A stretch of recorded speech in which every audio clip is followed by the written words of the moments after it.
যেমন আমাদের বাড়িতে মা বাবা ছেলে মেয়ে মিলে একটা পরিবার হয়, এখানেও আমরা ভগবান আমাদের বাবা, আমরা মায়ের ঘরে তো এসছি না, এখানে মা তো মা বাবা আর আমরা বাচ্চারা মিলে আধ্যাত্মিক ঈশ্বরীয় বিদ্যালয় আমাদের একটা পরিবার, এখানে পড়াশোনা হয়। তো আমরা ভগবানের কাছে আসি কেন? শান্তি পাওয়ার জন্য। আমাদের বিদ্যা চাই, আমাদের জীবনের লক্ষ্য হচ্ছে, প্রথম লক্ষ্য আমাদের শান্তি চাই। অনেকের কাছে অনেক টাকা পয়সা থাকা সত্ত্বেও তার কাছে শান্তি নেই, তখন বলবে যে ঈশ্বরীয় জ্ঞানের অভাব। তা ভগবান এখন সৃষ্টিতে এসেছেন যে আমাদের সেই কেন আমরা শান্তি পাচ্ছি না, আমাদের কর্মের, আমরা এগুলো সবাই জানি যে আমাদের কর্মের ফলই আমাদেরকে ভোগ করতে হয়। তো সেই কর্মটা আমরা কিভাবে করলে আমরা শান্তি পেতে পারি, সেই কর্মের গুচ্ছ গতি ভগবান এখন এসে শোনাচ্ছেন। সেই পড়াশোনা আমরা করি। এই আধ্যাত্মিক ঈশ্বরীয় পরিবারের সম্বন্ধে আমি এতটুকু একটু বললাম। এখন এই পড়াশোনাটা তো বিশাল বড় পড়াশোনা, এই পড়াটা গীতার জ্ঞান। তো এটা নিয়ে আমাদের যিনি বলবেন মুখ্য বক্তা, তিনি কে অবল ভাই, তিনি এসছেন বাইরে থেকে। আপনারা একটু ধৈর্য ধরে তার কথা শুনুন এবং বুঝবার চেষ্টা করুন। আর তিনি আজকে 18-20 বছর ধরে এই জ্ঞান যজ্ঞে তিনি কাজ করে চলেছেন। তিনি হচ্ছেন সারেন্ডার, মানে সম্পূর্ণ সমর্পণ এই ঈশ্বরীয়। তিনি তো সুপ্রিম কোর্টের ওকিল, তিনি ভগবানের পরিচয় দেবেন এবং আমরা কি করে শান্তি পেতে পারি, কি করে সুখে জীবন যাপন করতে পারি তার সম্বন্ধে একটু বলবেন। আর ভগবানের সম্পর্কে তিনি সবাইকে জানাবেন। তা আপনারা একটু বসুন, ভাইজি আসবেন। ওম শান্তি।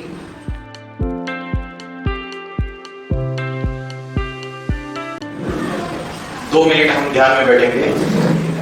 सभी सीधे सीधे बैठिए। यहाँ भ्रुकुटी के बीच में यहाँ पे ध्यान लगाना है सभी को। जैसे शिव शंकर भोलेनाथ की ध्यान मग्न अवस्था है, उसमें उनके नेत्र पूरी तरीके से बंद नहीं होते हैं, अर्धोन्मिलित नेत्र होते हैं, आधी आंखें खुली आधी बंद। इस तरीके से आपको बैठना है, आंखें पूरी बंद नहीं करनी है। मस्तक के बीच में, यहाँ पे भ्रुकुटी के बीच में जैसे आकाश में स्टार चमकता है, सितारा चमकता है, वैसे सितारा यहाँ पे आपको कल्पना करना है। 2 मिनट के लिए मन में कोई भी विचार आए तो उन विचारों के पीछे भागना नहीं है। सिर्फ मैं आत्मा स्टार हूँ, जैसे आकाश में स्टार चमकता है वैसे स्टार चमक रहा है, एक ही ध्यान करना है आपको।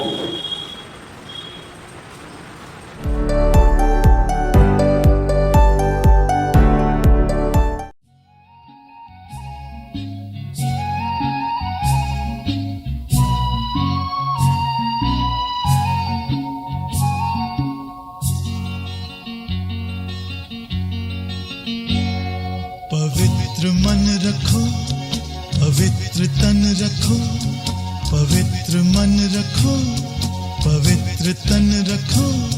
पवित्रता मनुष्यता की शान है। जो मन वचन कर्म से पवित्र है, वो चरित्रवान ही यहाँ महान है। पवित्र मन रखो, पवित्र तन रखो, पवित्रता मनुष्यता की शान है। जो मन वचन कर्म से पवित्र है, वो चरित्रवान ही। ओम नमः शिवाय। आज का जो हमारा सेमिनार का टॉपिक है वो है शिव शंकर की महिमा। शिव इस शब्द का अर्थ है कल्याणकारी। शास्त्रों में बोला है सत्यम शिवम सुंदरम। एक शिव ही सत्य है, 100% सत्य है और वही सबसे कल्याणकारी है। तो परमात्मा शिव जो सारी सृष्टि में 100% कल्याणकारी कब साबित हुआ, कब शिव ने आके इस सारी सृष्टि के अंदर जो अज्ञान अंधकार है, जो पाप है, उसका विनाश किया।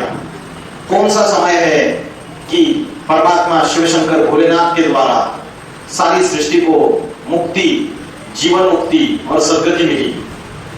तो आज शिव शंकर की महिमा में हम ये बात देखेंगे कि सनातन धर्म जो है, सनातन का अर्थ है अति प्राचीन, अति पुराना। तो ये सनातन धर्म किसने स्थापन किया और कब स्थापन किया, ये सबसे इसका जवाब आज भारतवासियों को भी पता नहीं है। दूसरे जितने भी धर्म स्थापन हुए, इस्लाम, बौद्ध, क्रिश्चियन, सन्यासी, सिख, ये धर्म आज से 2000-2500 साल में स्थापन हुए। 2-2500 साल पहले ये सारे धर्म नहीं थे। एक सनातन धर्म, जिसको आज हम हिंदू धर्म बोलते हैं। तो भारतवासी जो है वो सनातन धर्म का धर्मपिता कौन है, सनातन धर्म की धारणाएं क्या है और सनातन धर्म का जो धर्म ग्रंथ है, इस सभी को भूल चुके हैं।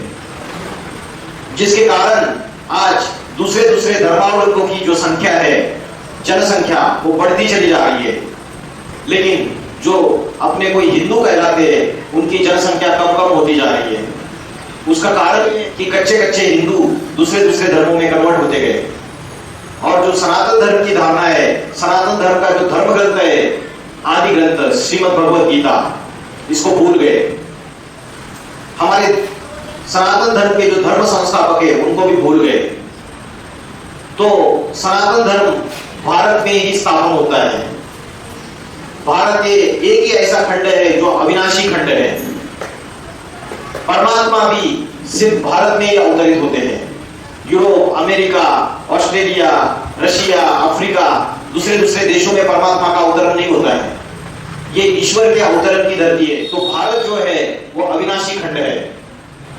सारी दुनिया का जब महाविनाश हो जाता है, महाप्रलय हो जाता है, तो एक उत्तर भारत की धरती ही रहेगी, बाकी सब धर्मखंडों का विनाश हो जाएगा। तो दूसरे धर्म जो स्थापन हो गए, किसने स्थापन किए और कब स्थापन किए हमें पता है। क्रिश्चियन धर्म आज से 2000 साल पहले जीसस क्राइस्ट ने स्थापन किया। गौतम बुद्ध द्वारा आज से 2250 साल पहले बौद्ध धर्म स्थापन हुआ। सिख धर्म आज से 500 साल पहले गुरु नानक जी द्वारा स्थापन हुआ। तो ये दूसरे जितने भी धर्म है, ये किसने स्थापन किए और कब स्थापन किए पता है। लेकिन सनातन धर्म जो है वो किसने स्थापन किया, अगर मैंने प्रश्न पूछा और कब स्थापन किया, इसका जवाब है आपके पास। बताइए, सनातन धर्म किसने स्थापन किया और कब स्थापन किया, पता है। बोलते सनातन धर्म जो है वो 5000 साल पुरानी सनातन धर्म की संस्कृति। तो स्वयं परमात्मा शिव इस सृष्टि पर अवतरित होके सनातन धर्म स्थापन कर रहे हैं। सनातन धर्म जो है सब धर्मों का मूल बीज है। तो सनातन धर्म का जो धर्म पिता है वो भी सारी सृष्टि का, सारे धर्मों का, सारी मनुष्य सृष्टि का बीज है। श्रीमद् भगवद गीता में एक श्लोक आया है, जगत अव्यक्त मूर्तिना। क्या बोला है, जगत अव्यक्त मूर्तिना। तो श्रीमद् भगवद गीता जो सर्वशास्त्र शिरोमणि है और एक ही ऐसा धर्म ग्रंथ है जिसमें बोला है भगवान वाच, स्वयं भगवान ने ये ज्ञान का गीत गाया है। श्रीमद् भगवद गीता में श्लोक आया है, जगत अव्यक्त मूर्तिना। वो ऐसा मूर्तिमान है, मूर्तिमान जो आंखों से दिख सकता है, कोई व्यक्तित्व है, कोई शरीरधारी है, लेकिन कैसा है वो, अव्यक्त है। तो अव्यक्त का अर्थ है शरीर होते हुए शरीर की इंद्रियों की स्मृति न होना, देह का भान न होना। तो ऐसी कौन सी देवता है जिसको हमेशा अव्यक्त अवस्था में, निराकारी अवस्था में, ध्यानमग्न अवस्था में लवलीन दिखाया हुआ है? कौन सी देवता है? 33 करोड़ देवी देवताओं में ऐसी कौन सी देवता है जिसके सारे चित्र, सारी मूर्तियां मंदिर में जितनी भी होती है वो ध्यानमग्न अवस्था में दिखाया हुआ है? कौन सी देवता है? शिव शंकर भोलेनाथ ऐसी देवता है जिसको आदि योगी बोला है। उनके अर्धोन्मीलित नेत्र दिखाए हुए हैं। इससे साबित होता है उनके अव्यक्त अवस्था है, संपूर्ण बैरागी, संपूर्ण वैराग्य। गृहस्थी में होते हुए ऐसी ध्यानमग्न अवस्था धारण की है, ऐसी वैराग्य की अवस्था है कि उस देह के इंद्रियों की स्मृति नहीं है।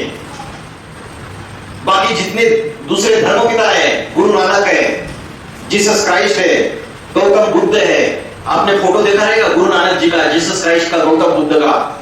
इनका भी फोटो देखने से आपको पता चलेगा जैसे आंखें इनकी चढ़ी हुई है, निराकारी अवस्था है, जैसे इस दुनिया में कहीं खोए हुए हैं। इस दुनिया से, भौतिक दुनिया से माया मोह ममत्व नहीं है किसी से भी। तो ये जितने भी जीसस क्राइस्ट, गौतम बुद्ध, गुरु नानक है, इन सभी का बाप, इन सभी का पिता शिव शंकर भोलेनाथ है, जिसके लिए गीता जगत अव्यक्त मूर्तिनाथ। क्या श्री कृष्ण के लिए कहेंगे अव्यक्त मूर्तिनाथ? श्री कृष्ण का कोई भी ऐसा फोटो या ऐसी मूर्ति नहीं दिखाई जिसमें उनकी गहरी निराकारी अवस्था, ध्यान मग्न अवस्था दिखाई हो। तो श्रीमद् भगवद गीता में जो बात आई है जगत अव्यक्त मूर्तिनाथ, ये शिव शंकर भोलेनाथ के लिए आई है। श्रीमद् भगवद गीता में जो बात आई है जगत अव्यक्त मूर्तिनाथ, ये शिव शंकर भोलेनाथ के लिए आई है।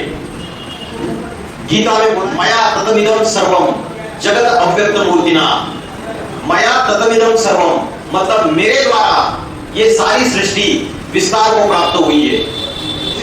कोई झाड़ का बीज होता है, उस बीज से सारा वृक्ष विस्तार को पाता है, वैसे शिव शंकर भोलेनाथ जो है वो क्या है? सारी सृष्टि के बीज है।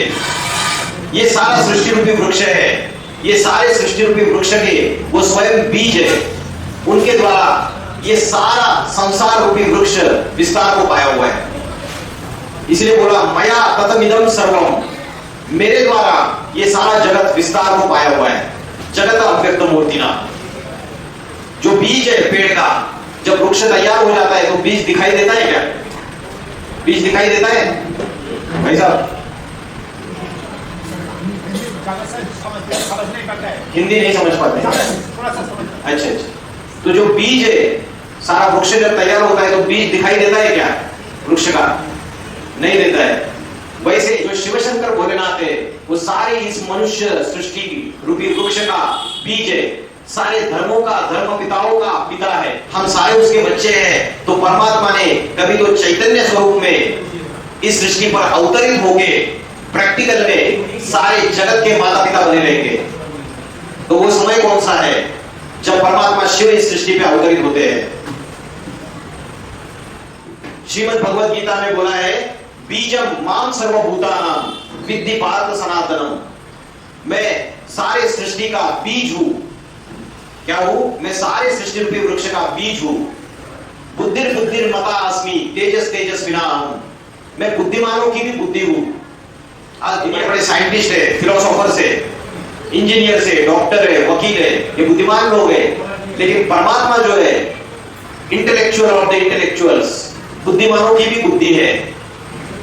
इसलिए श्रीमद् भगवद गीता में बोला इंद्रियाणि पराण्याहु, इंद्रिया बड़ी प्रबल है। जो शरीर की इंद्रिया है, 5 ज्ञानेंद्रिया, 5 कर्मेंद्रिया, ये इंद्रिया क्या है? बड़ी प्रबल है। प्रबल माना शक्तिशाली है, पावरफुल है। इंद्रियाणि पराण्याहु इंद्रियोभ्य परम मनः, इंद्रियों से भी प्रबल क्या है? मन है। जो इंद्रिय है उससे भी जो प्रबल है वो मन है, सूक्ष्म शक्ति है।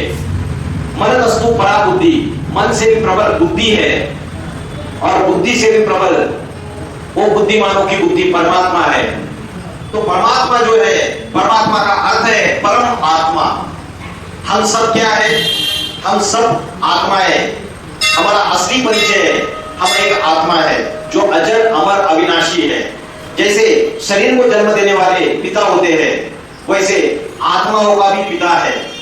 आत्माओं का जो पिता है उसको कहते हैं परम पिता परमात्मा। परम का अर्थ है श्रेष्ठ, जो सभी आत्माओं में सर्वश्रेष्ठ है, हाईएस्ट सोल है, जिसको हम बोलते हैं गॉड, जिसको हम बोलते हैं अल्लाह, खुदा, शिव या ईश्वर, अलग अलग नामों से पुकारते हैं। तो वो सृष्टि का बीज है जिससे ये सारा सृष्टि रूपी वृक्ष विस्तार को पाया हुआ है। जो जड़ें हैं ये सनातन धर्म है, और ये जो तना है ये सनातन धर्म के फॉलोअर्स है, जो तना है। और इस वृक्ष की जो शाखाएं हैं, इस वृक्ष की, ये संसार रूपी वृक्ष है, ये सृष्टि रूपी वृक्ष है, इसकी शाखाएं कौन सी है पता है आपको? इस वृक्ष की शाखाएं अनेक अनेक धर्म, मुस्लिम, बौद्धी, क्रिश्चियन, सन्यासी, सिख, ये अलग है इस वृक्ष के संसार रूपी वृक्ष की शाखाएं, लेकिन जो जड़ है और जो तना है वो सनातन धर्म है। और उसका बीज जो ज्ञान का बीज है इस सारी सृष्टि में, वो स्वयं शिव शंकर भोलेनाथ कलयुग के अंतिम समय में आकर इस सृष्टि के ऊपर, जब दुनिया में पाप, भ्रष्टाचार, अत्याचार, दुख, अशांति, हिंसा, आतंकवाद अति में बढ़ता चला जाता है, तब परमात्मा शिव शंकर भोलेनाथ ज्ञान का बीज होते हैं। श्रीमद् भगवद गीता में बोला है, योनि महत् ब्रह्म तस्मिन् गर्भम ददाम्यहम्। ये परम ब्रह्म रूपी मेरी योनि है, इसमें ज्ञान का बीज डालता हूं, जिससे ज्ञान का गर्भ डालता हूं। तस्मिन् गर्भम ददाम्यहम्, और जिससे ये सारा संसार की उत्पत्ति होती है। तो परमात्मा शिव शंकर भोलेनाथ ने आके कब इस सृष्टि में सनातन धर्म के ज्ञान का बीज डाला, वो कब आए, कब इस पापी सृष्टि को पावन बनाया, आज हम इसके बारे में देखेंगे। तो श्रीमद् भगवद गीता में कई श्लोक ऐसे हैं जिसमें बोला है आदिदेव। क्या बोला है? आदिदेव। त्वमादिदेव पुरुषः पुराणा स्तमस्य विश्वस्य परम निधानम। तू आदिदेव है, सबसे पुराना पुरुष है, इस सारी सृष्टि का आश्रय करता है। तो आदिदेव किसको कहेंगे? श्री कृष्ण को कहेंगे या शिव शंकर भोलेनाथ को कहेंगे? आदिदेव, आदि पुरुष किसको कहेंगे? जो सृष्टि का आदि पुरुष है, जो सारी कलयुगी सृष्टि का विनाश होने के बाद जो प्रथम पुरुष और प्रथम स्त्री जो बचते हैं, वो आदिदेव आदिदेवी शंकर पार्वती है, जिसको मुस्लिम लोग बोलते हैं आदम और हव्वा, जिसको क्रिश्चियन लोग बोलते हैं एडम और ईव, जिसको जैन लोग बोलते हैं आदिनाथ आदिनाथिनी। सबने उसको नाम अलग अलग दे दिया, लेकिन है वो एक ही परम पुरुष जो सारी सृष्टि का पिता है, जगत पिता है, आदिदेव है। तो श्रीमद् भगवद गीता में उसके बारे में ऐसे कई श्लोक आए हैं, जिससे साबित होता है श्रीमद् भगवद गीता में जो भगवान है वो स्वयं शिव शंकर भोलेनाथ है। गीता में और एक श्लोक आया है, शाश्वतम दिव्यम आदिदेवम अजम विभु। तू शाश्वत पुरुष है, तू आदिदेव है इस सृष्टि का। अजम विभु, अजम माना अजन्मा, अजन्मा जो जन्म मरण रहित है, तू अजन्मा है। तो कौन सा है जिसका ना जन्म दिखाया ना जिसकी मृत्यु दिखाई? बाकी जितने भी 33 करोड़ देवी देवता है, उनका जन्म भी दिखाया है, उनकी मृत्यु भी दिखाई है। यहां तक कि श्री कृष्ण का भी जन्म दिखाया है देवकी के द्वारा, माता देवकी के द्वारा, उनके माता पिता दिखाए हैं। लेकिन कौन सी ऐसी देवता है उसका जन्म दिखाया नहीं है शास्त्रों में, उसके माता पिता का भी पता नहीं है और उसकी मृत्यु भी नहीं दिखाई है। श्री कृष्ण को देखा है कि लिखा है कि बहिलिये ने पांव में तीर मारा और उनकी मृत्यु हो गई, लेकिन गीता में तो बोला है मैं अजन्मा हूं, मैं अविनाशी हूं। तो ये गायन किस देवता के लिए है? किसके लिए ये बात बोली हुई है कि अजन्मा है? कौन सी ऐसी देवता है जिसका ना जन्म दिखाया ना मृत्यु दिखाई? कौन है बताइए? शिव शंकर भोलेनाथ। शिव शंकर भोलेनाथ के माता पिता भी नहीं दिखाए, उनका जन्म होते हुए भी नहीं दिखाया, क्योंकि उनसे ही सारी सृष्टि की उत्पत्ति हुई है, उनसे ही ब्रह्मा और विष्णु की भी उत्पत्ति हुई है। और कहते अमरनाथ। अमरनाथ का अर्थ है जो कभी मरता नहीं है, अकाल मूर्त, जिसको कोई काल नहीं खा सकता। काल माना, काल का अर्थ है मृत्यु। तो जब सारी सृष्टि में काल मंडराता है, विनाश मंडराता है, महाप्रलय आता है, तो कोई तो एक ऐसा परम पुरुष है जिसके लिए बोला है प्रकृति जीते सो जगत जीत, इंद्रिय जीते सो जगत जीत, काम जीते सो जगत जीत। तो उस अविनाशी पुरुष का उसका विनाश नहीं हो सकता, जिसके लिए श्रीमद् भगवद गीता में बोला है अविनाशी तु तद्विद्धि येन सर्वमिदं ततम् विनाशम अव्ययस्यास न कश्चित् कर्तुम् अर्हसि। इस अविनाशी पुरुष का विनाश करने के लिए इस सृष्टि में कोई भी समर्थ नहीं है, वो अविनाशी पुरुष है। तो शिव शंकर भोलेनाथ जो है उनको ही बोला है अकाल मूर्त, जिसको कोई काल नहीं खा सकता, जिनका कभी विनाश नहीं होता है। अमरनाथ शास्त्रों में दिखाया हुआ है, चित्रों में दिखाया हुआ है कि शंकर की जटा से गंगा निकली। तो हम मनुष्य क्या समझते हैं, कि पानी की गंगा है। आज हजारों सालों से हम पानी की गंगा में जाके नहा रहे, लेकिन क्या दुनिया पावन बन गई? दुनिया के जो मनुष्य हैं उनके पाप धुल गए क्या? गंगा में नहाते नहाते धुल गए? हाँ या ना? गंगा की पानी में जाके नहाते हैं ना, तो गंगा के पानी में हजारों साल से जाके नहा रहे, 1000-2000 साल से। क्या दुनिया में सबके पाप धुल गए? या दुनिया और ही पापी बनती गई, और ही पतित बनती गई, और ही नीचे गिरती गई? तो शंकर की जटा से जो गंगा निकली है, ये पानी की गंगा की बात नहीं है। चित्रकार जब चित्रकारिता करता है तो अपनी भाव भंगिमा चित्र में डाल देता है। तो किसी के बुद्धि से ज्ञान निकल रहा है, तो चित्रकार इस बात को कैसे दिखाएगा? तो ये ज्ञान गंगा है। तो जैसे पानी जल पतला होता है, बहता रहता है, वैसे ज्ञान भी महीन होता है, बहता रहता है।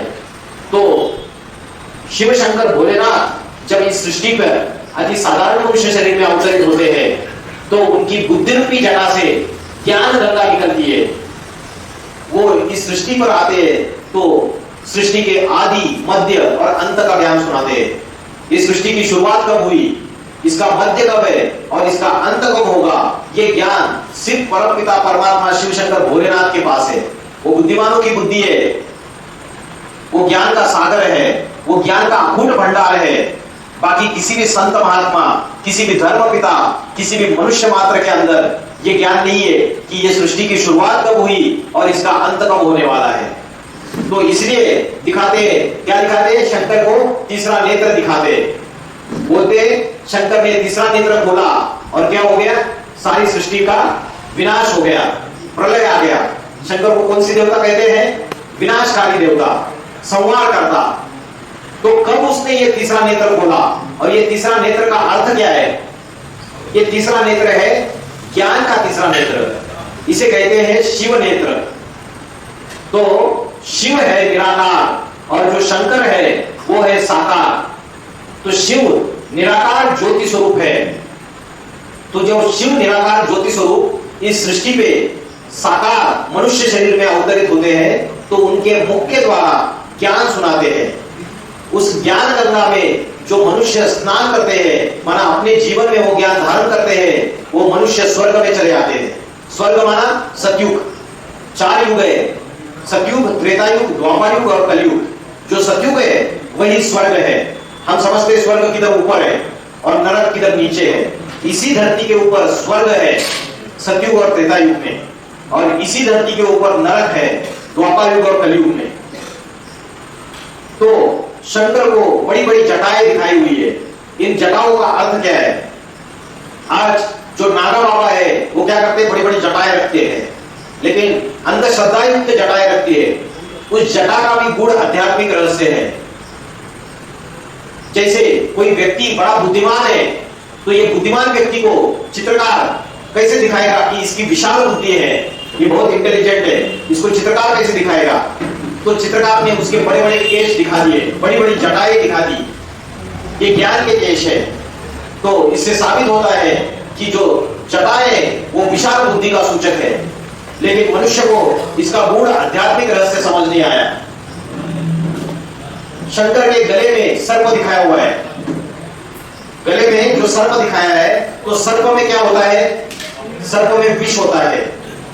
तो परमात्मा शिव शंकर भोलेनाथ जब इस सृष्टि पर अति साधारण मनुष्य शरीर में अवतरित होते हैं, तब ये सारी दुनिया कलयुग के अंत में विषय विकारी बन चुकी है, 5 विकारों के अधीन हो चुकी है।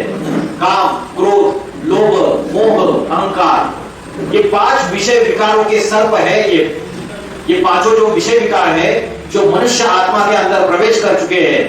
काम, काम का अर्थ क्या है? काम का अर्थ क्या है? काम का अर्थ है कामना। कामना माना इच्छा। आज अलग अलग इच्छाएं होती है। किसी को धन कमाने की इच्छा होती है, 1 लाख रुपए मिल गए, फिर और इच्छा बढ़ जाती है, 5 लाख चाहिए, फिर और बढ़ जाती है, 10 लाख चाहिए, फिर उसके बाद 1 करोड़ चाहिए, फिर 10 करोड़ चाहिए। इच्छाएं तो बढ़ती चली जाती है। तो ये जो काम है ये महाशत्रु है। तो जो 5 विकार है इसमें मुखिया है काम विकार। काम माना कामना। कामनाओं में सबसे प्रबल कामना कौन सी है? कामनाओं में सबसे प्रबल कामना है विषय वासना, तो काम, उसके बाद है क्रोध।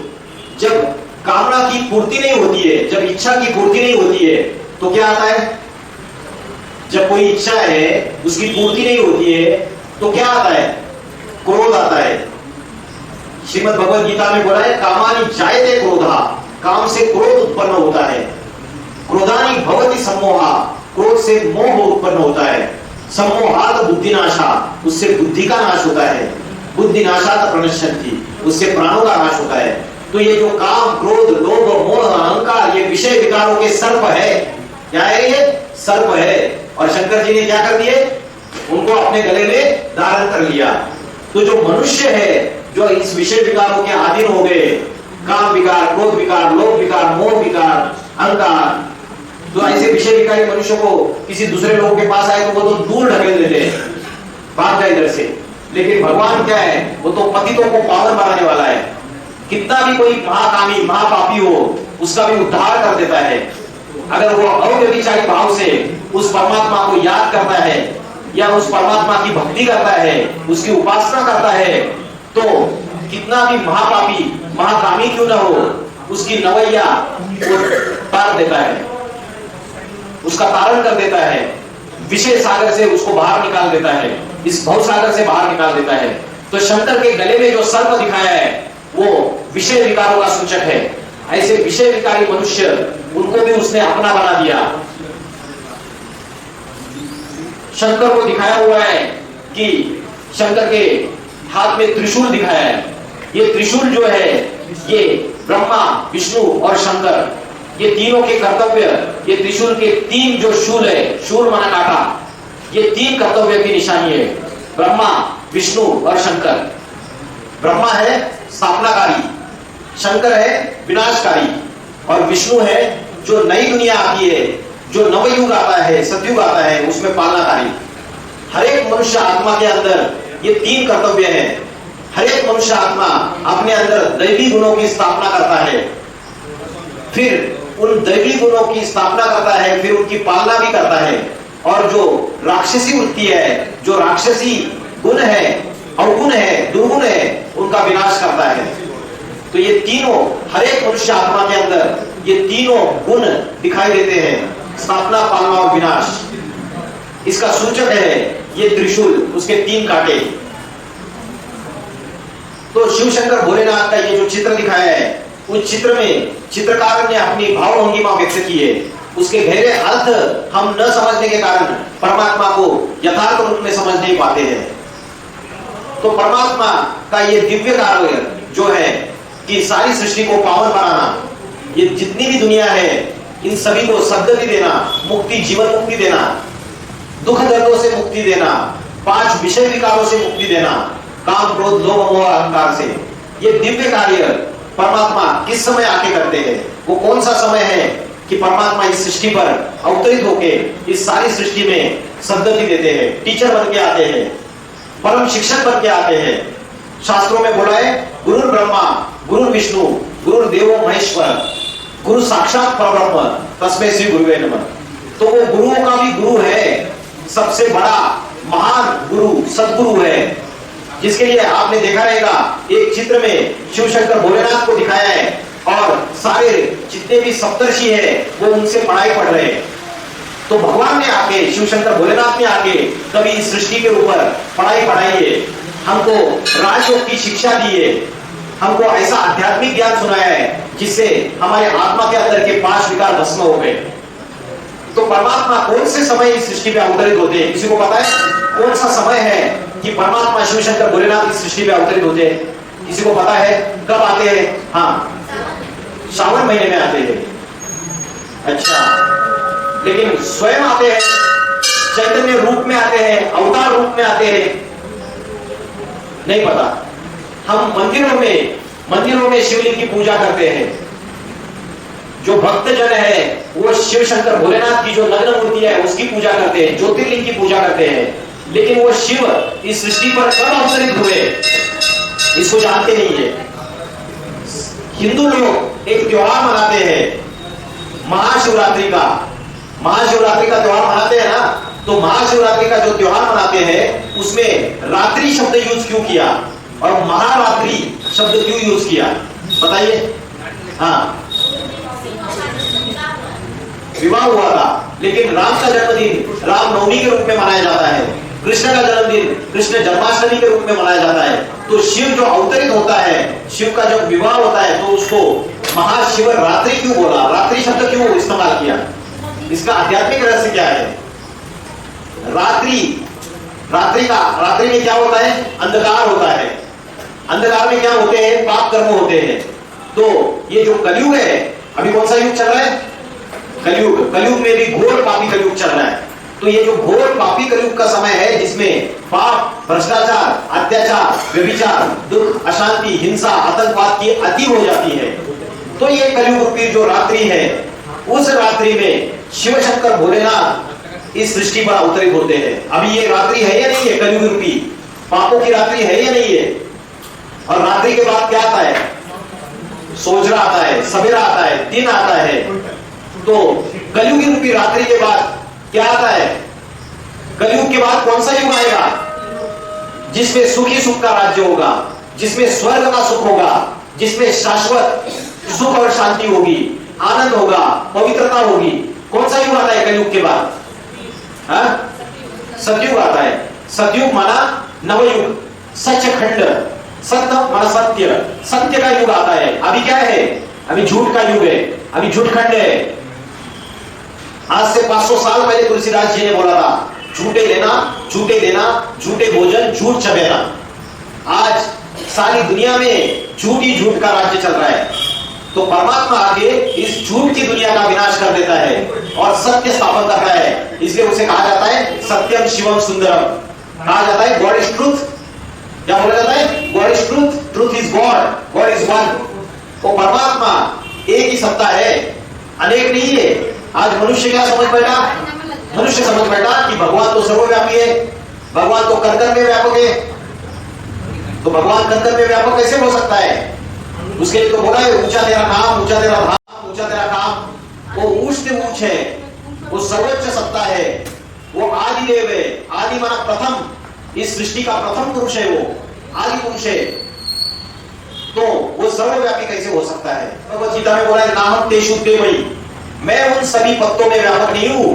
मैं इस सारी सृष्टि में जितने भी ये मनुष्य है, जितने भी प्राणी मात्र है, भूत है, इनमें व्यापक नहीं हूं। ना हम तेषु देवई, वो सारे मुझ में व्यापक है। जैसे बीज में सारा वृक्ष समाया हुआ होता है, वैसे परमात्मा शिव शंकर भोलेनाथ इस मनुष्य सृष्टि का, सारे संसार का बीज है। इसलिए बोला है संसारम मुझगेंद्रहारम, तो सारे संसार का सार है, बीज है।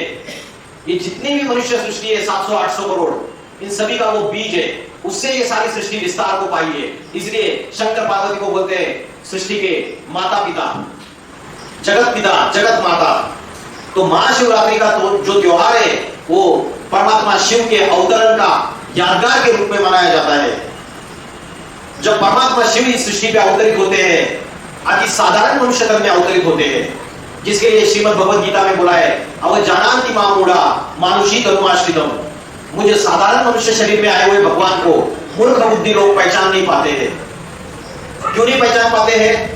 क्योंकि कलयुग के भौतिक सुखों में बुद्धि उलझी हुई रहती है, इसलिए भगवान को पहचान नहीं पाते। आज जो भौतिक दुनिया है, जो भौतिक पदार्थ है, इसके आकर्षण, इसके अलग अलग आकर्षण हमें उसके पीछे भगाते हैं, जिसकी वजह से हम साधारण मनुष्य शरीर में आए हुए भगवान को पहचान नहीं पाते हैं।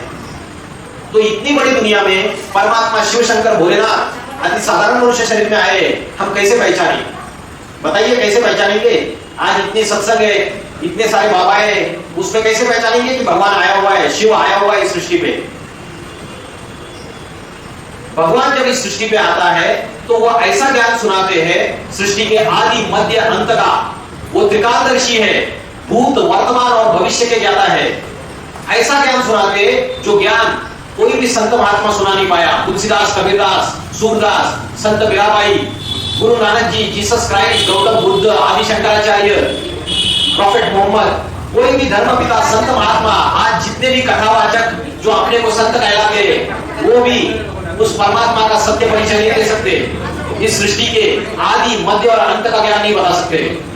तो परमात्मा स्वयं आके ये ज्ञान बताता है, अभी बता रहे वर्तमान में। उस ज्ञान के आधार से ही उसकी पहचान होती है, उसके आधार से ही हम जान सकते हैं कि परमात्मा इस सृष्टि पर अवतरित हुए। आज कलयुग में समझो आपके ये क्या नाम है, संतोष नगर, संतोषपुर का जो मार्केट है, मेन मार्केट, इसमें अगर किसी ने असली हीरे की दुकान खोल दी, समझो असली हीरे की दुकान खोल दी, तो 15-20 दिन में आजू बाजू में नकली हीरे की 20-25 दुकानें खुल जाती है। लोगों को पहचानना मुश्किल हो जाता है कि असली हीरा कौन बेच रहा है और नकली हीरा कौन बेच रहा है। नकली हीरा बेचने वाले का माल बहुत बिक्री होता है और असली हीरे वाले को कोई पूछता नहीं है। रामचंद्र कहे गए सिया से, ऐसा कलयुग आएगा, हंस चुभेगा दाना और कौवा मोती खाएगा। तो आज इतने बाबा है, इतने सत्संग है, सब कुछ है, जो अपन को भगवान बताते हैं, है कुछ नहीं। जो अपने ऊपर श्री श्री जगत गुरु 108, श्री श्री जगत गुरु 1008 का टाइटल भी लगा देते हैं। अरे अपने ऊपर टाइटल लगा दिया श्री श्री जगत गुरु 108 से जगत गुरु हो गए क्या? आज पूरे भारतीय जो हिंदू है, 140 करोड़ हिंदू जो भारतवासी है, हिंदू मुस्लिम सारे, वही आपको जगत गुरु नहीं मानते हैं। तो बाकी जितने भी धर्म फैले हुए हैं, क्रिश्चियन, मुस्लिम, सिख, बाकी दूसरे भी धर्म फैले हुए हैं, वो कहां से मानेंगे आपको जगत गुरु? जगत गुरु माना सारे जगत का गुरु, सारे सृष्टि का गुरु, यूनिवर्स का गुरु। तो कौन सी ऐसी देवता है जिसको सदगुरु या जगत गुरु बोला है?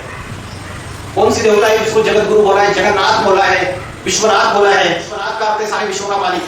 जगन्नाथ जगत गुरु, शिव शंकर भोलेनाथ को बोला है। तो वो एक ही जगत गुरु है, लेकिन झूठे झूठे टाइटल लगा दिए जगत गुरु के।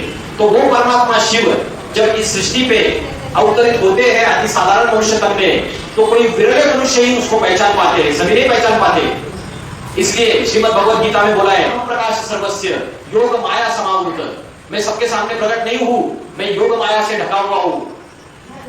मूढ़ो यमना बीजानाति, मुझे मूर्ख लोग पहचान नहीं पाते हैं, मैं योग माया से ढका हुआ हूं। ये क्या है? मनुष्य के बुद्धि के ऊपर जो 5 विकारों की माया है, जो कवर चढ़ा हुआ है बुद्धि के ऊपर 5 विकारों का, वही योग माया है। इस 5 विकारों की योग माया की वजह से हम उस परमात्मा को पहचान नहीं पाते हैं। कौन से हैं 5 विकार? काम, क्रोध, लोभ, मोह, अहंकार। जो बड़े बड़े संत महात्माएं आए, धर्म पिताएं आए, उनको दुनिया पहचान पाई क्या?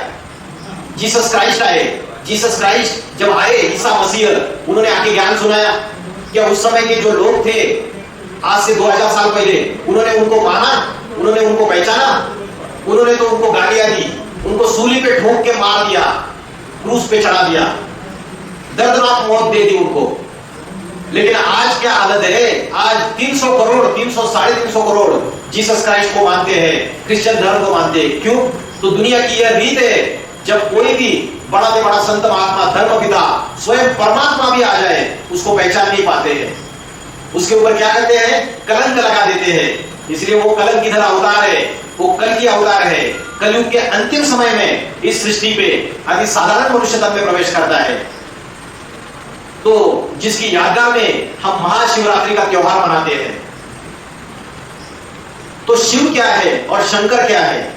शिव और शंकर अलग अलग है या एक ही है? बताइए। आप जब मंदिर में जाते हो तो मंदिर में मध्यवर्ती स्थान पे शिवलिंग रखा जाता है और आजू बाजू में बाकी देवी देवताओं की मूर्तियां होती है।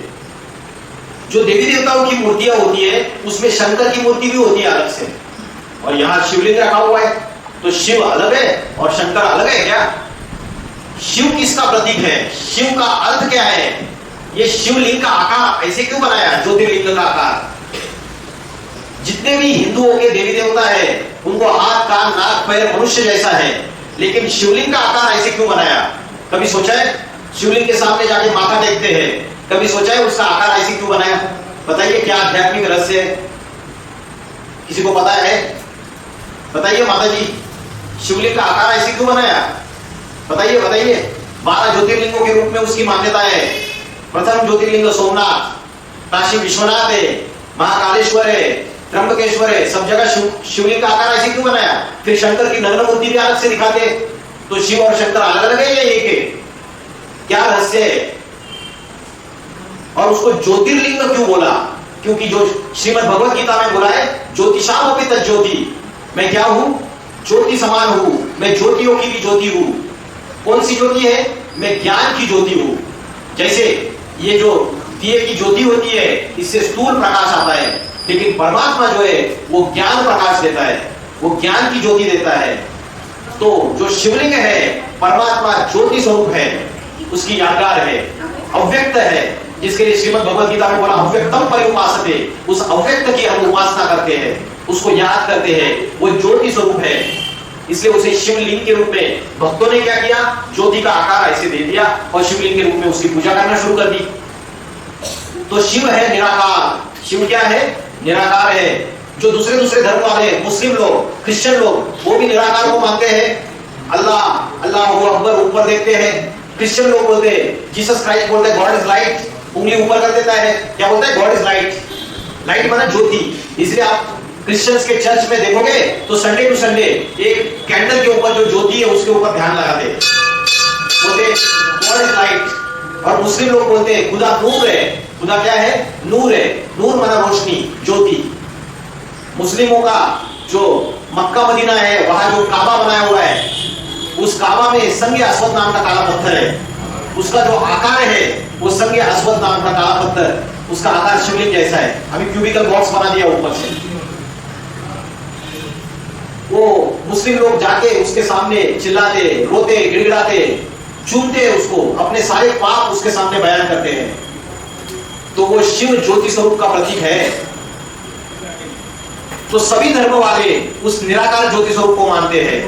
हिंदू लोग भी मानते हैं, लेकिन हिंदुओं को पता नहीं है इस गूढ़ आध्यात्मिक रहस्य को। श्रीमद् भगवत गीता में बोला है, न तद्भासे तो सूर्यो न शशांको न पावको यह गर्भान निवर्तन्ते तद धामो परम मम। जहां चंद्र सूर्य तारों की रोशनी नहीं पहुंच सकती, उस परम धाम का मैं रहने वाला हूं। परम धाम, ब्रह्मलोक, आत्मलोक, सूर्य चांद सितारों से परे, वहां का मैं रहने वाला हूं। ये गीता में बोला है। गीता भगवान वाच है, सर्वशास्त्र शिरोमणि है। उस गीता में ये प्रूफ है कि मैं परम धाम का रहने वाला हूं। हमने देखा कि कुरुक्षेत्र का मैदान था और कृष्ण ने अर्जुन को गीता सुनाई, तो वही गीता ज्ञानदाता बोल रहा है कि मैं तो परमधाम का रहने वाला हूं, मैं निराकार हूं, अव्यक्त हूं।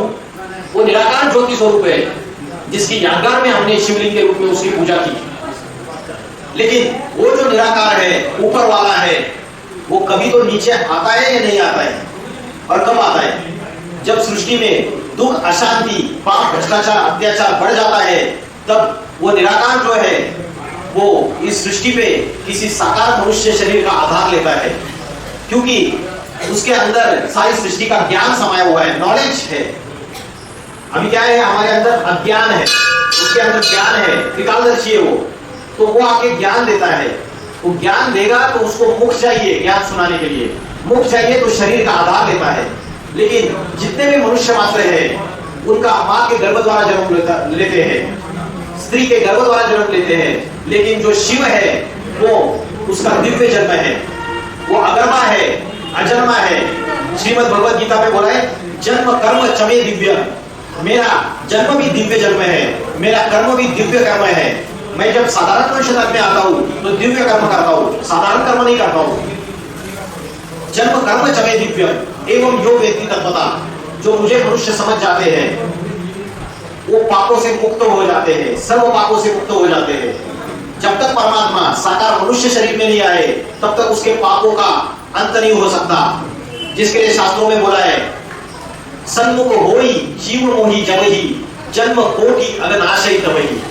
जब जीव मेरे मुख के सामने आता है तो उसके अंदर के अनेक जन्मों के पाप कर्मों का विनाश हो जाता है। तो शंकर है साकार, जो जन्म मरण के चक्र में आने वाला है, और शिव है निराकार, जो जन्म मरण के चक्र से न्यारा है। तो शिव जब किसी साधारण मनुष्य तन में प्रवेश करता है तो वो शंकर कहलाता है। शंकर का अर्थ है शम करोति, जो सारी सृष्टि में शांति लाता है। वो शम करोति मतलब शंकर। तो जब सारी सृष्टि का विनाश काल आएगा, जब सारी सृष्टि का प्रलय काल आएगा, बोलते शंकर ने जब तीसरा नेत्र खोला तो सारी सृष्टि का विनाश आया। ये ज्ञान का तीसरा नेत्र है। परमात्मा का आकर कलयुग के अंतिम समय में ज्ञान सुनाते हैं और ज्ञान सुना के इस पापी सृष्टि को पावन बनाते हैं। अभी हमारी आत्मा अपवित्र बन गई, पापी बन गई, पतित बन गई और शरीर भी अपवित्र बन गया पाप कर्मों से। तो परमात्मा आके हमारी पतित आत्मा को पावन बनाने का ज्ञान सुनाते हैं, जिसके लिए श्रीमद् भगवद गीता में बोला है ज्ञान निर्धूत कल्मषा। क्या बोला है? ज्ञान निर्धूत कल्मषा। इसका अर्थ है जैसे शरीर का जो मैला है वो साफ करने के लिए हम पानी से स्नान करते हैं, वैसे ज्ञान ये जल है, ये आत्मा के ऊपर जो पाप कर्मों का मैला चढ़ा हुआ है उसको साफ करता है। ज्ञान जल। कौन सा ज्ञान? वकील बनने का ज्ञान, डॉक्टर बनने का ज्ञान, इंजीनियरिंग का ज्ञान। कौन सा ज्ञान है जिससे सारी सृष्टि में उत्थान होता है, मनुष्य के आत्मा के अंदर के पाप कर्मों का विनाश होता है? वो है अध्यात्म ज्ञान। अध्यात्म का अर्थ है अधिमाना अंदर और आत्मा।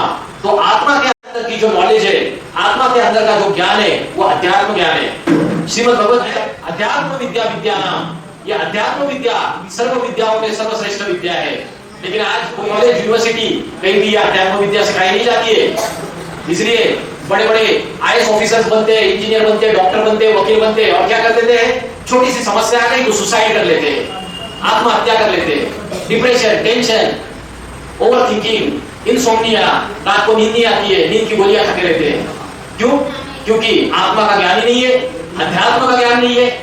आत्मा क्या है, परमात्मा क्या है, किसी चीज का ज्ञान ही नहीं है। सिर्फ भौतिक पदार्थों का ज्ञान है, भौतिक सुखों का ज्ञान है। शरीर का चिंतन करते हैं, शरीर को चलाने वाली जो प्राण शक्ति है आत्मा, इसका चिंतन नहीं करते हैं।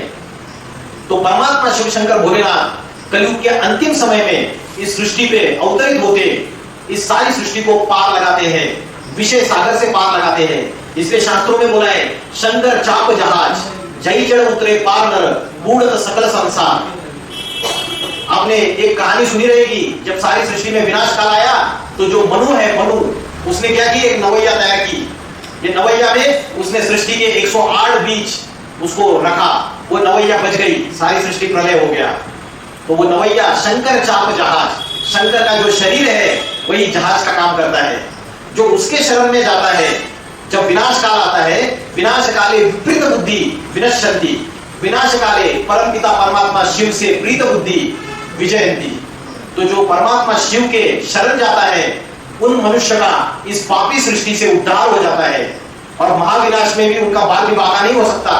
महाकाल के जो शरण में जाएगा उसको काल क्या खाएगा? बोलते हैं ना, जो महाकाल के शरण में चला गया उसको काल कुछ खा सकता है? नहीं खा सकता है। उसको महाकाल बोला है। काल माना मृत्यु और महाकाल माना महामृत्यु। आज कोरोना हुआ 2 साल 3 साल पहले, तो कोरोना में कितने लोग मरे? लाखों लोग मरे। 700-800 करोड़ इस दुनिया की जनसंख्या है, 700-800 करोड़ तो नहीं मरे ना। जब 700-800 करोड़ मरेंगे उसको बोला है महाकाल, महामृत्यु। तो श्रीमद् भगवद गीता सर्वधर्मान परित्यज्य मामेकम शरणम व्रज। ये सभी जितने भी देह के धर्म है, सारे धर्म क्या कर रहे हैं? अभी झगड़ा कर रहे हैं। इस्लाम, क्रिश्चियन, बौद्धी, हिंदू सारे लड़ाई झगड़ा कर रहे हैं। जमीन के ऊपर झगड़ा है, सागर के ऊपर झगड़ा है, हवा के ऊपर झगड़ा है, देश आपस में लड़ाई झगड़ा कर रहे हैं, धर्म आपस में लड़ाई झगड़ा कर रहे हैं। तो श्रीमद् भगवद गीता में बोला सर्वधर्मान परित्यज्य मामेकम शरणम व्रज, मुझे एक के शरण में आ। कब आज शरण में?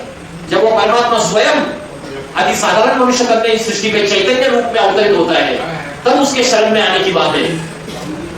तो आज मनुष्य अपने विनाश के सारे साधन तैयार कर रहा है। जिस डाली पे बैठा है उसी डाली को काट रहा है तो खुद भी नीचे गिरेगा ना। तो आज ये सारी दुनिया तीसरे विश्व युद्ध के कगार पे जाके खड़ी हुई है, 3rd वर्ल्ड वॉर। आज से 80 साल पहले इस दुनिया में एटम बॉम्ब नहीं था। एटम बॉम्ब, परमाणु bomb, nuclear bomb, atomic weapons, atomic missiles नहीं थे आज 80 साल पहले। 1945 में पहली बार ये एटॉमिक वेपन्स और एटम बॉम्ब का इन्वेंशन हुआ। आज 80 साल के बाद छोटे से छोटे देश के पास, छोटी से छोटी कंट्री के पास ये एटम बॉम्ब की ताकत है। नॉर्थ कोरिया जैसा छोटा देश सारी दुनिया को, महासत्ता को, अमेरिका को धमकी देता है क्योंकि उसके पास न्यूक्लियर पावर है, न्यूक्लियर बॉम्ब है। तो रिमोट कंट्रोल का एक बटन दबाया जाए तो सारी दुनिया 1 सेकंड में खलास हो सकती है। ऐसी न्यूक्लियर बॉम्ब की ताकत हर छोटे देश के पास है। पाकिस्तान के पास खाने के लिए आटा नहीं, दाल नहीं, चावल नहीं, उनके बच्चों को पीने के लिए दूध नहीं है, लेकिन उनके पास एटम बॉम्ब है, न्यूक्लियर वेपन्स है। तो धरती के ऊपर पापों का बोझा बढ़ता चला जा रहा है। मनुष्य अति में पाप कर्म कर रहा है, तो पाप बढ़ेंगे तो क्या होगा? धरती माता बदला लेगी या नहीं लेगी? क्या पूछ रहा हूं? धरती के ऊपर पापों का बोझा बढ़ रहा है, तो पाप बढ़ेंगे तो धरती माता बदला लेगी या नहीं लेगी? लेगी। भूकंप आएंगे, ज्वालामुखी फटेंगे, अकाल होगा, त्राही त्राही मचेगी, उसमें रहने वाले हजारों लोग हाहाकार होके प्राण त्याग देते हैं। इसलिए शंकर को विनाशकारी देवता बोलते हैं। विनाश कल्याणकारी है। जब दुनिया में पापों की अति हो जाती है तो अति का अंत करना कल्याणकारी है। मकान जब पुराना हो जाता है तो नया मकान स्थापन करना कल्याणकारी है। जब एटम बॉम्ब का विस्फोट होगा तो एटम बॉम्ब के विस्फोट से धरती का तापमान बढ़ जाएगा। धरती का तापमान बढ़ने से दक्षिण ध्रुव और उत्तर ध्रुव के बर्फ के पहाड़ पिघल जाएंगे। तो एटम बॉम्ब का एक्सप्लोजन होने से धरती का जो तापमान है, टेम्परेचर बढ़ जाएगा। उससे उत्तर ध्रुव और दक्षिण ध्रुव में जो बर्फ के पहाड़ है वो पिघल जाएंगे। बर्फ के पहाड़ पिघलने से समुद्र का जलस्तर बढ़ जाएगा और समुद्र का जलस्तर बढ़ने से ये जितने भी बड़े बड़े महाद्वीप है, आइलैंड से अमेरिका, यूरोप, न्यूजीलैंड, ये चाइना, अफ्रीका, ये सारे समुद्र के अंदर समा जाएंगे। एक उत्तर भारत की धरती बचेगी, क्योंकि भारत में ही परमात्मा का अवतरण होता है। तो परमात्मा भारत की धरती पे ही अवतरित होते हैं। तो सिर्फ भारत को शास्त्रों में अविनाशी खंड बोला गया है। तो परमात्मा भारत की धरती पे अवतरित होके इस सारी सृष्टि जो पतित पापी बन चुकी है उसको पावन बनाने का कार्य करते हैं। श्रीमद् भगवद गीता में बोला है, दष्ट्रा कराला निचते मुखानी दृष्टेव काला नलसन्न भारी। मेरी जो दाढ़े है, कौन सी दाढ़े? ये atomic weapons, atomic missiles, atom bomb रूपी दाढ़े, इन दाढ़ों के बीच में ये सारा संसार चबाया जाने वाला है। ये सारी दुनिया, ये सारे मनुष्य चबाए जाने वाले हैं। अभी जो समय चल रहा है वो महाविनाश का समय चल रहा है। मनुष्य ने अपने विनाश के सारे साधन तैयार कर लिए। साइंस के घमंड के आधार से जो रशिया, अमेरिका आज झगड़ रहे हैं, तो उनको साइंस का अहंकार है, उसकी वजह से झगड़ रहे हैं। आज पूरे वर्ल्ड पीस कॉन्फ्रेंस किए जाते हैं, शांति सम्मेलन किए जाते हैं, अहिंसा सम्मेलन किए जा रहे हैं, लेकिन क्या शांति इस दुनिया में स्थापन हो रही है और या अशांति बढ़ रही है? हिंदू मुस्लिम दुश्मनी बढ़ती चली जा रही है। आगे चल के, अभी तो ट्रेलर चल रहा है, आगे चल के बड़ा मूवी रिलीज होने वाला है। जैसे भारत पाकिस्तान बंटवारा हुआ तो हिंदू मुस्लिम खून की नदियां बही, ट्रेनों की ट्रेनें काट दी गई। अभी तो हिंदू मुस्लिम दुश्मनी बढ़ती चली जा रही है। आने वाले 5-6 सालों में हिंदू मुस्लिम गृह युद्ध शुरुआत हो जाएगा, सिविल वार हो जाएंगे, न्यूक्लियर वार शुरुआत हो जाएगा। सारी दुनिया थर्ड वर्ल्ड वार की कगार पे खड़ी हुई है। प्राकृतिक आपदाएं सारी सृष्टि में आ रही है। अभी कुछ समय पहले टर्की में भूकंप हुआ था। तो ऐसे समय परमात्मा शिव शंकर भोलेनाथ अति साधारण मनुष्य तन में अवतरित होते हैं और इस सृष्टि का विपरीत दिशा में परिवर्तन करते हैं, विरुद्ध दिशा में परिवर्तन करते हैं। इसलिए गीता में बोला है, जगत विपरिवर्तते। वी माना विपरीत, विरुद्ध दिशा में। मैं इस पापी कलयुगी सृष्टि का पावन सतयुगी सृष्टि में परिवर्तन करता हूं। बड़े बड़े भविष्यकार हुए, उन भविष्यकारों ने भविष्यवाणियां की है। आपने नॉस्ट्राडेम्स, कल्कि पुराण, गोपीनाथ शास्त्री, एंडरसन, जूलबर्न, गिरो किट, ये भविष्यकार है। इन भविष्यकारों ने भविष्यवाणी की है कि 21वीं शताब्दी में उत्तर भारत से एक महापुरुष का अवतार होगा। वो महापुरुष सारे सृष्टि का मसीहा होगा। वो ऐसी आध्यात्मिक संगठन तैयार करेगा, ऐसी आध्यात्मिक क्रांति लाएगा कि सारी दुनिया में वो एक जाति, एक धर्म, एक भाषा, एक राज्य, एक राजधानी स्थापन करेगा। अनेक धर्मों का विनाश हो जाएगा। आज अनेक धर्म है, अनेक भाषाएं, अनेक जातियां, इसलिए आपस में लड़ाई झगड़ा कर रहे हैं। तो शंकर का अर्थ है शम करोति, जो शांति लाता है। तो इस भविष्यवाणी के अनुसार परमात्मा शिव का उत्तर प्रदेश में फरुखाबाद जिले में अति साधारण मनुष्य में अवतरण हो चुका है। परमात्मा का ये दिव्य कार्य चल रहा है। वो स्वयं आके राजयोग की शिक्षा पढ़ा रहे हैं, जिससे आत्मा के अंदर के 5 विकार खत्म होके आत्मा पवित्र बन सकती है। तो पुरानी सृष्टि का विनाश और नई सृष्टि की स्थापना, आज सनातन धर्म की जो धारणाएं लोप हो चुकी है, उस सनातन धर्म की पुनः स्थापना करने का कार्य शिव शंकर भोलेनाथ स्वयं आकर करते हैं। तो इतना बोलकर मैं रुकता हूं। ओम नमः शिवाय। ওম নমঃ শিবায়। আচ্ছা ভাই এতক্ষণ ধরে যদিও হিন্দিতে বলেছেন, আপনারা কি বুঝতে পেরেছেন যে শিব আর শঙ্করের মধ্যে কি পার্থক্য, এবং শিব যিনি পরধামবাসী, তিনি এখন দিব্য অবতরণ করেছেন, সাকার শরীরে আছেন, তার কোথায় জন্ম হয়েছে, তিনি কিভাবে এই জ্ঞানটা শোনাচ্ছেন এবং সৃষ্টির আদি মধ্য আর অন্তের জ্ঞান শোনাচ্ছেন। তো এটা যারা নাকি শুনতে ইচ্ছুক, আমরা শুধু খবর দিতে এসেছি, যেটাকে সন্দেশ দেওয়া বলে।